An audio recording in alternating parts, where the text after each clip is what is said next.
Welcome to Dish and Nutrition Podcast, where we dish on trending nutrition topics, all the while making it easy and fun to understand. I'm your host, Sarah Williams. And I'm your co-host, Emma Bolin.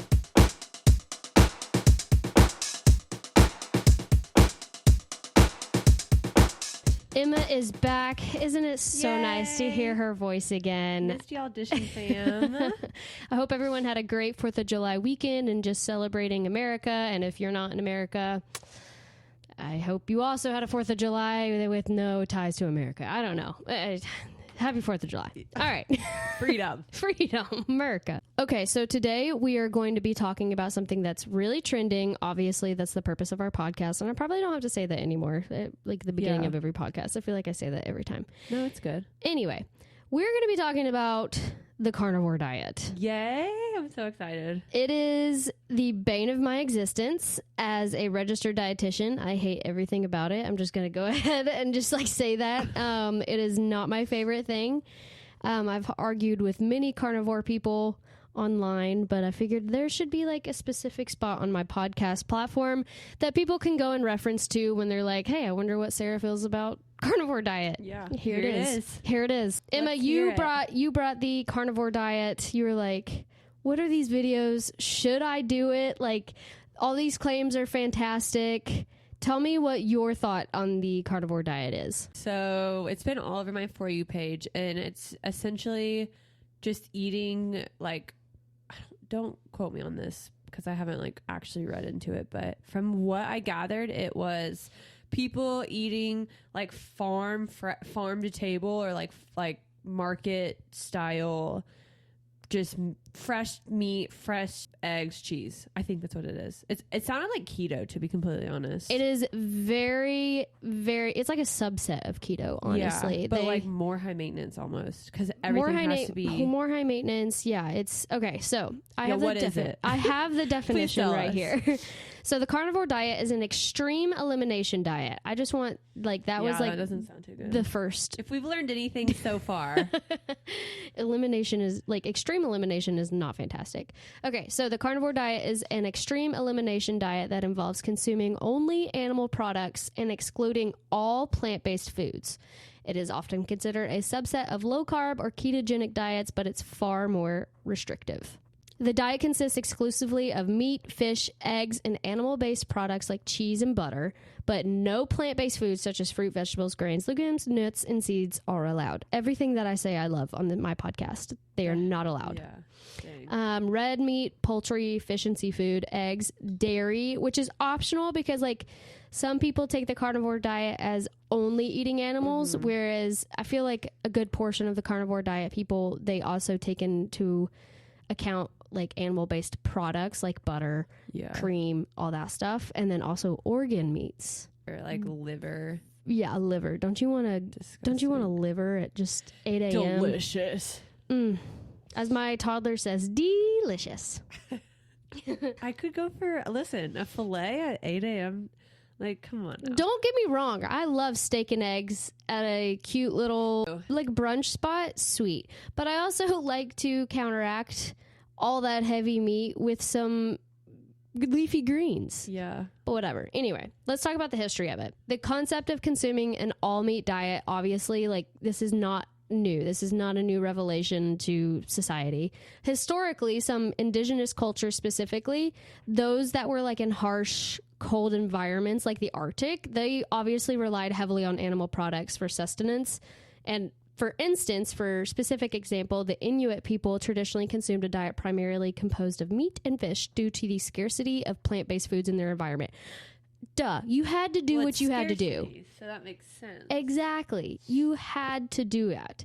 Their diet provided them with the necessary nutrients through methods such as fermenting fish and consuming organ meats, which, hey, I get it. If you are in the Arctic and that's all you have, I get that. But I'm going to go out on a limb and say, if you're living in New York City, you don't have scarcity of plant-based foods. There's a plethora of options that you have to gather your food sources. Humans are primarily omnivores, and that can just be argued very clearly based on just our physiology, like our teeth. Yeah. We have teeth that are made for meat and plants, digestive enzymes made for both, GI architecture. We are made to break down plant-based foods as well.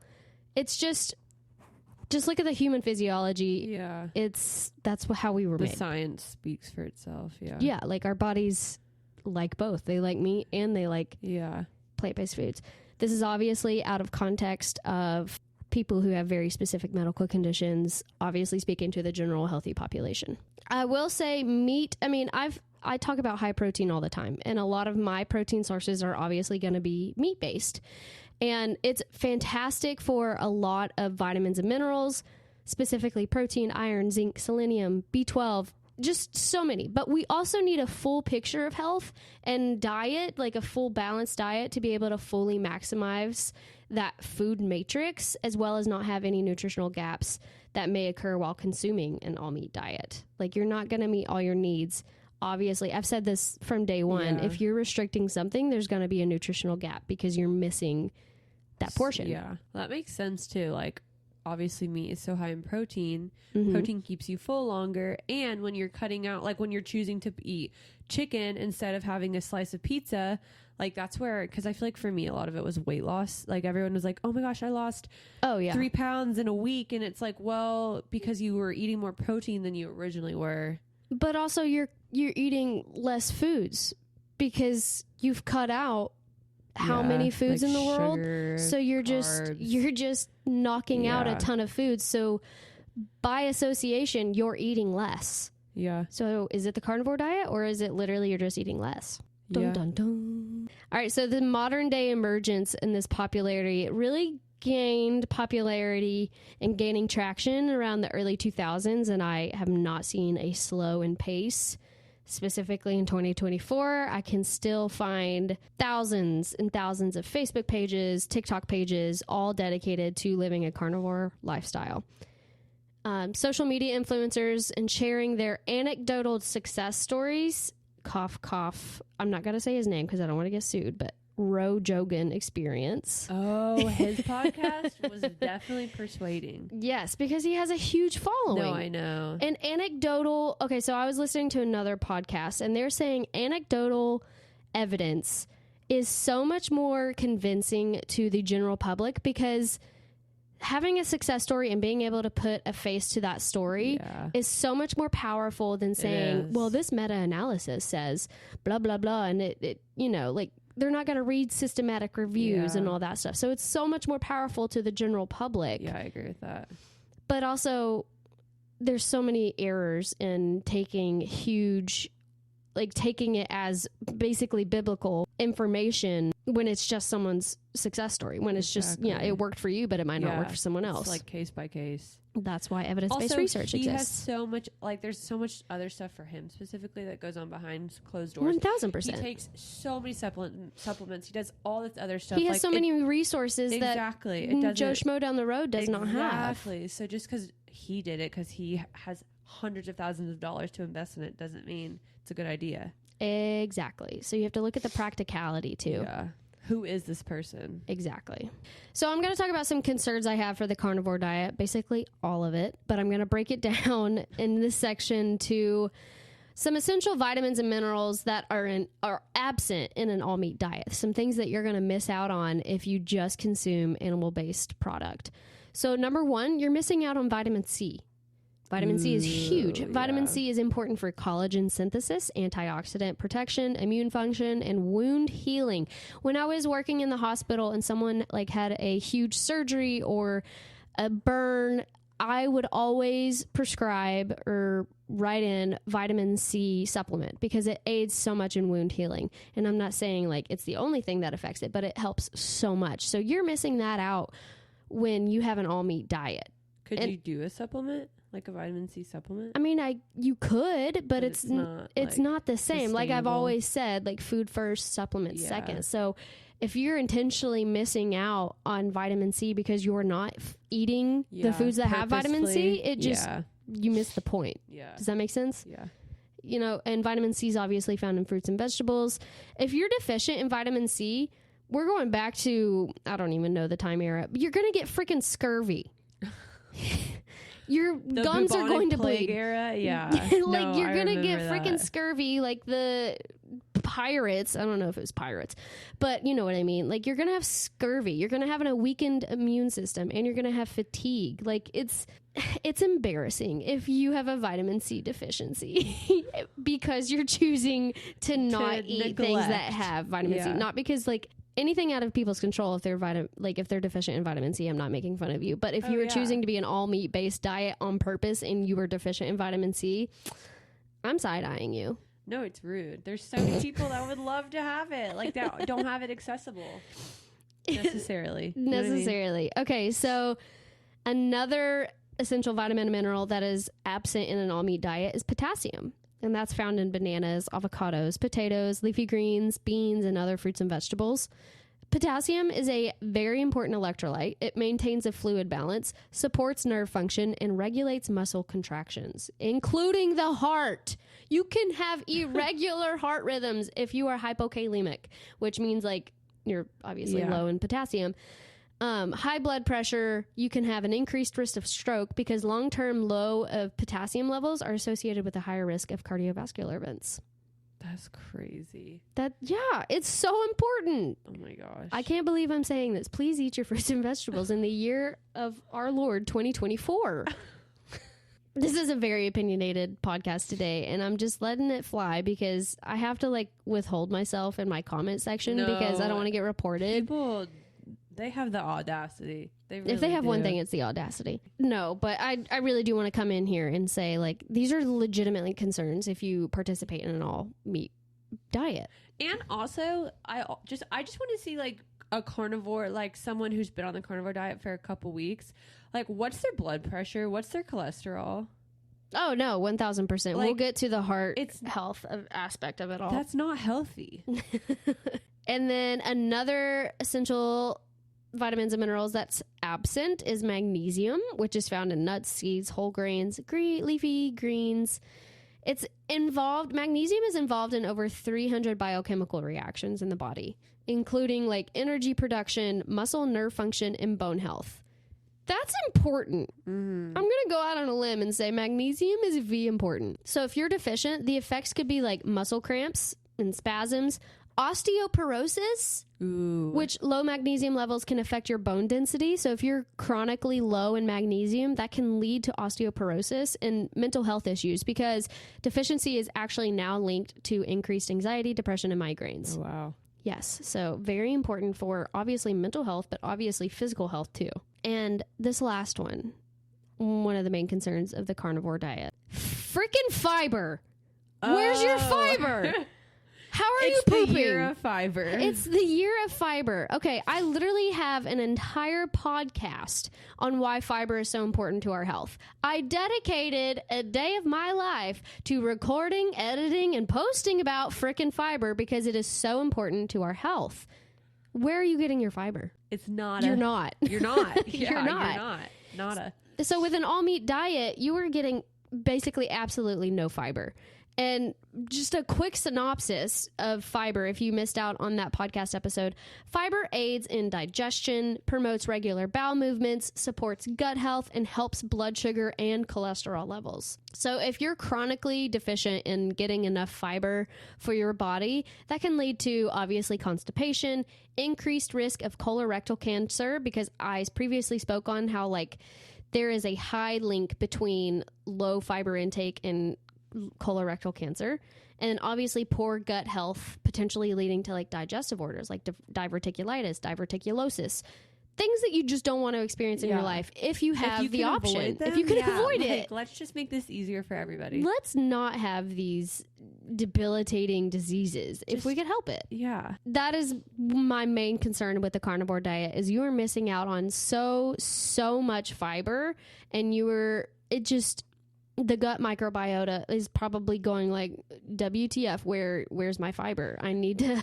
Where's everything else that I'm supposed to be receiving? Where is it? That's what they're saying in your stomach. And then other vitamins and minerals is folate, which is very important, obviously, for women of childbearing years. Can cause neural tube defects in the child. Vitamin E, some phytonutrients that are found in plant-based products. You're just missing out on a plethora of micronutrients when you're consuming an all meat based diet. And just another thing, I just feel like that diminishes the quality of life. Like 1000%. it's so fun to just go get frozen yogurt. It's so fun to go get cotton candy at a fair. Oh my like, gosh. Yes. don't eat it every day, but like, right, but it is a okay to highlight. splurge. Like life is so short. Why would you be like, I'm only gonna? Sorry, I can't. I have to eat my 82-ounce steak for dinner instead of participating in a birthday cake with my friends to celebrate the life of my best friend. Yes. Yeah, like it's okay. You're gonna be okay. And I get it. Some people are desperate when it comes to finding a cure for their ailments, and if it has brought them to the carnivore diet and it's made them feel better, all the more power to you. I'm here to address the general public and say, hey, these are the possible side effects that you could be feeling and or putting your body through if you participate in this diet, and it's gonna do more damage than good. Absolutely. And just looking at the root of why you want to do it. Absolutely. Like, why do you want to do it? If you're so desperate and you have brought it to the carnivore diet and you've tried everything, like I'm one to, hey, I understand. You've got to do what you got to do. Yeah. But if you're just looking to, if you're in a weight loss journey, you do not have to do the carnivore diet. No, that was me. I was sent it to Sarah and I wanted to do it. Like I was considering it and I was like, what are your thoughts?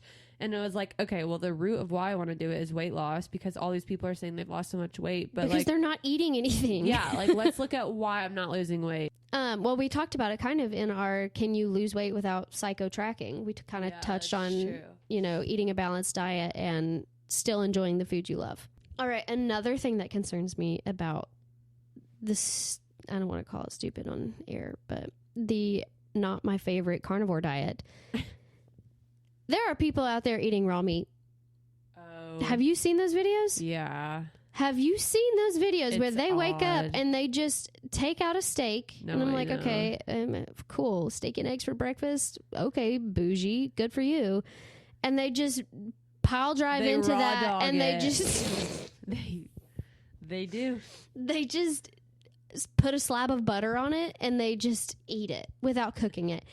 And when I tell you my stomach churns, it just... Okay, so obviously there's very real foodborne illness that we need to talk about. There's bacterial. You can get salmonella, E. coli, listeria. Like, there's just so many bacteria that you can destroy your gut with. There's parasitic. There's tapeworms. There's Toxoplasma gondii. Don't quote me on how to say that, but that's what my research was. Have you ever had a parasite? I had a parasite when I was... Were you like in middle school? No, I was like 5 months postpartum. This was not that long ago. I was a grown adult. I think it was like tap water, whatever. I got a parasite, could not hold my food down. As soon as I ate, it just went right through me. Not to get into too graphic of detail, but like I was absolutely malnourished. And like people on the internet were like, oh my gosh, you lost your baby weight so fast. How'd you do it? And I was like, well, I'm dying from the inside and I'm having to take an anti-parasitic. So don't recommend. Yeah, actually, I hated everything. I couldn't be more than 20 feet from a bathroom every time I ate. Yeah, no, it was absolutely awful. It was bad. It was embarrassing. Like, who has a freaking parasite these days? I was absolutely malnourished. Like, if I look photos of me, I look kind of gross because like I just lost everything. I held on to nothing. Really? Yeah, and it was like I didn't know what it was for like 3 or 4 months. You're like, why is this so awful? I was like, surely this is not postpartum. I was like, this is not normal. And like, thank God my mom had the wherewithal to be like, hey honey, like you should probably like talk to a doctor and get... Something's off. You lose so much electrolytes too by constant water loss. No, and obviously my heart condition like is very electrolyte based. It was a very bad time. You have a high risk, low reward of eating raw meat. There's no more nutritive value in a uncooked piece of meat versus cooked. Actually, the risk is higher than whatever benefit you may think you're getting. You also could get a viral infection, hepatitis E, and norovirus. Have you ever heard of norovirus? No, but I have a feeling it's awful. It's called the daycare virus. Oh. And it's because it's very communicable and it just runs rampant through daycares and it's you can like be in the same room as someone and just walk past them and like it will jump onto you. It comes out both ends. Lovely. I talk about poop on my podcast a lot. I really need to like take stock into my personality and see like why. But anyway, it comes out both ends and it's horrible and you just feel like crap for 24 to 48 hours, maybe 72. Contract this. No, I know. Bless. God bless America. I hope not. Anyway, but you can get that from raw meat. Yeah. Why would you voluntarily? I don't know. Maybe Spark it's just notes of that is just like, let's cook our food. Spark notes, just cook your food. That's my basic ask of humanity. Just cook your food. Let's just cook the food. Side note, like that texture of raw steak would probably make me vomit. Actually, I was thinking about this. I love raw fish because I buy sushi grade from reputable restaurants that I know where they're getting it from. That is the only raw food that I will consciously eat. I know the risks, but I also take stock into where I got it from. That's true. And everything. She gets her sushi from Nobu. No, I wish. There's not a Nobu in where we live. No, but that is the only one. And I enjoy the texture of it. So like I don't think steak is thicker. That's true. I mean, I've never tried raw steak, so I cannot speak from experience. Next episode. We should do a YouTube video. A mukbang. Don't eat raw meat. Moving on. All right. So secondly, heart health concerns. You kind of touched on it earlier. Yeah, like I wish I could have the words. I tried writing it down on the script and I kind of summed it up on this. All right. So a lot of animal products that are often eaten in the carnivore diet contain high levels of saturated fats. This is not the fish. This is not the chicken. It's not those things. This is going to be your steaks. Like meaty. Yeah. Like fatty pieces of meat. Yeah. So if you're eating those often in the carnivore diet, those are going to contain high levels of saturated fat. And this is what's frustrating because people are like, well, you eat lots of meat all the time. And I'm like, yes, but I also eat it with a combination of like high fiber. And I talked about it in my podcast earlier. Fiber aids in the lowering of cholesterol. Yeah. It binds to those cholesterols and it just, you excrete it basically. So that with combination of low fiber can lead to an elevation of your LDL, which we all know is coined the bad cholesterol and can contribute to cardiovascular health issues. And then also not to mention that a lot of the animal products are high in sodium just naturally, and that can also exacerbate any underlying or new health issues. Sodium like consumption, I'm pretty lax as a dietitian on it. If you do have underlying issues, I obviously want you to be cognizant.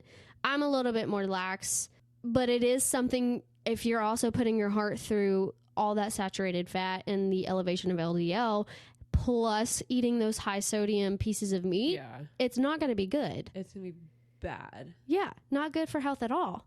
So just a bunch of combinations. Singularly, along with a plant-based diet, totally more feasible for your body to like... Absolutely. To make up for that. Yeah. But if you're just throwing in pieces of meat into your body with no fiber to lower that LDL... it's going to be, I don't want to say catastrophic, but in some cases it could. Turner, my husband, who he actually is on statins because his LDLs are so high. The thing that the doctor tells him time and time again is like, watch your cholesterol because when you have high cholesterol, you're at risk of strokes. Yes. I'm sorry. Do we know what a stroke is here? Like, why would you be like, you know what? This is going to increase my risk of a stroke. I'm going to do it. Yeah, no. Every day. Like, no. It's a huge health concern, and it should not be taken lightly. No. Like, when you have a healthy body, take care of your body. Mm-hmm.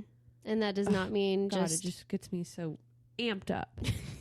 I like this side of Emma. Because, like, for me, it's the stroke thing. It's just like, y'all must not realize what a stroke is. Stroke, heart attack. Yes, that too. Yeah, I mean, not great. I'm honing in on the stroke here. No, but like, yeah, there's just so many things that could happen by participating in this diet if you are not in like peak health condition. Blood clot, like. Yeah. Mm-hmm. And the last thing that I kind of want to talk about and touch on is this Harvard study that these carnivore people always touch on. And they're like, whenever you're arguing with them, they're like, well, there's this Harvard study. And let's talk about this Harvard study. Let's break it down because I'm very passionate about breaking this down. And I listened to a podcast about breaking it down and I wanted to go further because it's such BS. All right, let's hear it. Are you ready? Okay, so this Harvard study. Harvard. You have to say it like that. Harvard. All right. So a lot of people who participate in the carnivore diet, they often cite this study that was completed in 2020 by a team of researchers at Harvard University. So let's talk about that and kind of go through What? it. Like it's hard? What? Like it's hard? So what was reported is there's health benefits and high satisfaction.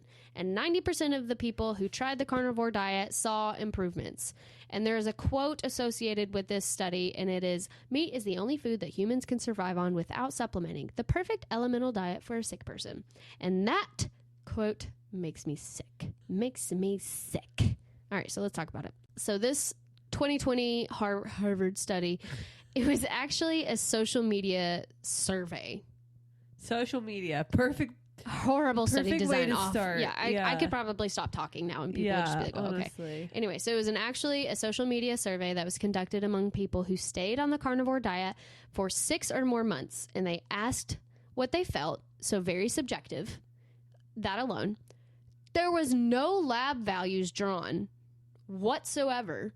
So they had no data to pull from like actual like biomedical data that they could pull. And it was all self-reporting.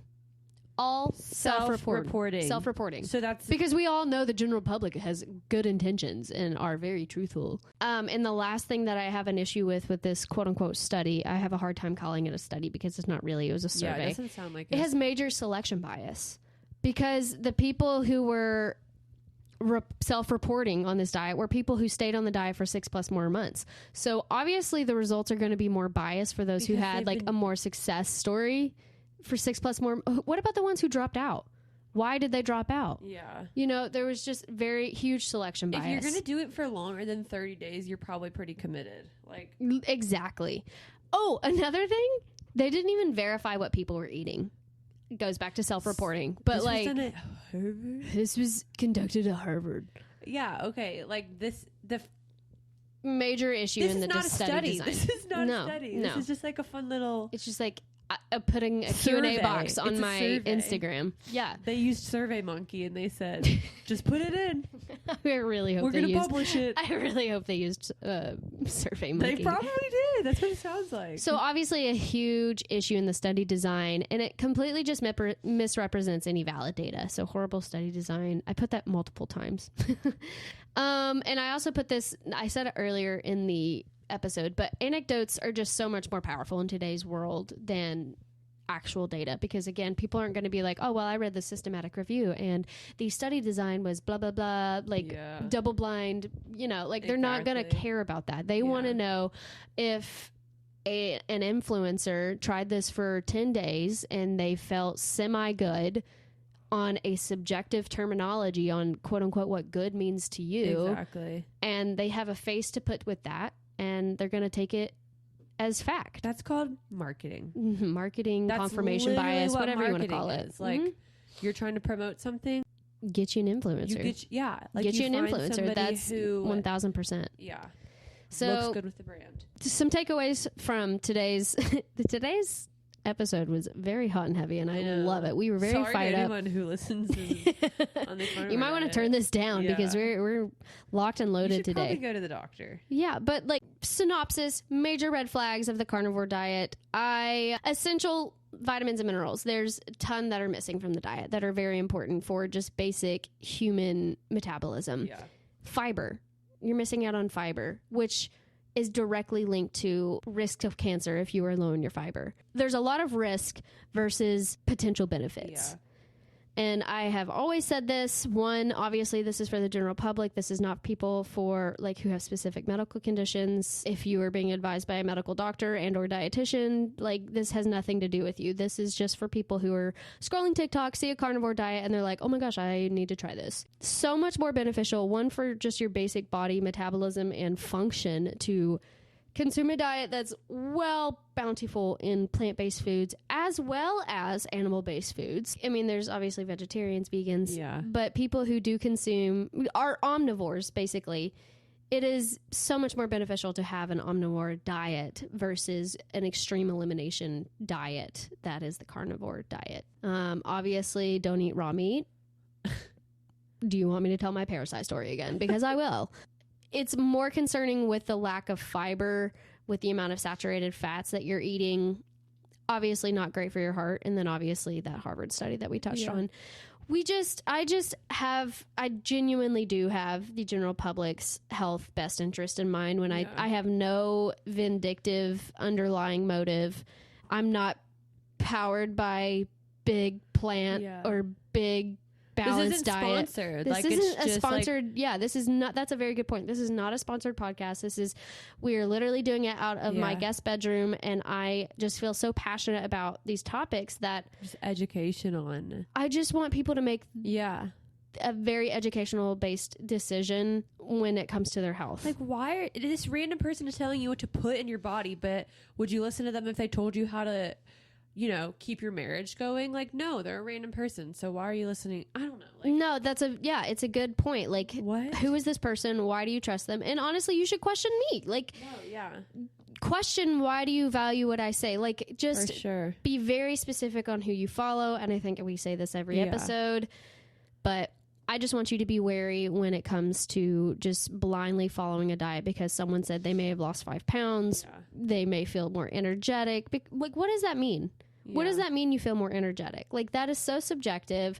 Is there actual lab value data to back that up? Like, and are we forgetting what a placebo is? Placebo, anecdotal, all of it. We don't want to forget. Well, thank you, Emma, so much for participating in this very heated conversation regarding carnivore diet. When you brought it up, I was like, oh, yeah, absolutely. Like, went to the top of my list of like topics because I love it. I was actually scared of it because, let's be honest, the gym bros are very intimidating and they yell at me a lot. Do they? I get yelled at all the time by gym bros. And at this point, I don't even care. Like, keep commenting, brothers. Like, keep making my money. My favorite one to the day was the one where it was like, why don't you adopt? Crack up. No, okay, so side note, this has nothing to do with the carnivore diet, but just people who were in my comments. They were like, I posted that I got a new dog. She's a Bernedoodle. We got her from a breeder. And someone was like, why didn't you just adopt from the shelter? There's so many dogs that need love. And like, while I agree with that, I literally tried.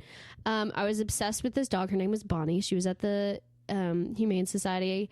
Visited her 5-6 times. I was in love with her. Gave her baths. Cute. She just couldn't come home yet because she was not spayed. I was literally taking her home the day. This is so random. But they called me. It was the day I was supposed to pick her up, and instead of saying, "Hey, come get her," it was, "Hey, we found her dead in her kennel this morning." So it was traumatic, horrible, and I hated every second of it. So that's why I got a breeder. Anyway. All I'm saying is, don't say things stupid on someone's comment section because you don't know what they're going through. Yeah. Don't eat raw meat and let's be kind. Don't eat raw meat and let's be kind. Brand that, baby. Honestly, I'm going to put that in the show notes. Just don't eat raw meat and be kind. I have no housekeeping. We should be pretty good to go. I don't think there's any holidays coming up that should inhibit us. Hopefully, I'm not going to be dragging you like the day before recording and have more of an actual schedule. I'm here. I so appreciate you. I so appreciate every single person who listens, even if it's just my mom. Thank you. As I've always said, very much appreciate the support. If you have a topic you want us to cover, you can just go to our Instagram, Dish and Nutrition Podcast, and you can click the story highlight, and there should be a little box, and we'll be looking at those going forward. Thank you so much. And I guess with that, you've been dished.